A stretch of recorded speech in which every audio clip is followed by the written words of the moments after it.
شہر حیدرآباد کی عثمانیہ یونیورسٹی میں BRSV کے کئی لیڈران زیر حراست۔ پولیس نے شہر حیدرآباد کی عثمانیہ یونیورسٹی کیمپس میں BRSV کے کئی لیڈروں کو حراست میں لے لیا۔ BRSV لیڈر نے کہا کہ BRSV لیڈروں کو 2 لاکھ نوکریاں، جاب کیلنڈر، میگا DSC جاری کرنے اور گروپ 2 اور گروپ 3 کے عہدوں میں اضافہ کرنے کے لیے بے روزگار نوجوانوں کی جانب سے آواز اٹھانے پر حراست میں لے لیا گیا۔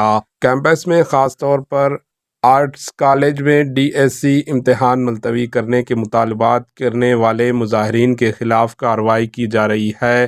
پولیس نے تلنگانہ اسٹوڈنٹ پردیش TSP کے کئی لیڈروں کو بھی حراست میں لے لیا، جنہوں نے ریاستی یونیورسٹیز میں ریگولرز وائس چانسلرز کے تقریر میں تاخیر پر خاموشی پر پروفیسر M کودنڈارام کے گھر کا محاصرہ کرنے کا مطالبہ کیا تھا۔ پروفیسر کودنڈارام سمیت کئی افراد نے پچھلی حکومت سے یونیورسٹیوں اور بے روزگار نوجوانوں کے مسائل پر سوال اٹھائے، لیکن اب وہ خاموش ہیں۔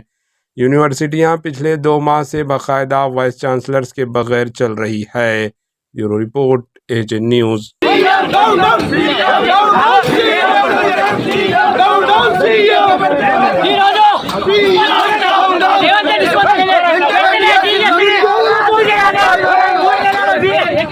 AHA نیوز کو لائک کریں، شیئر کریں اور سبسکرائب کرنا نہ بھولیں۔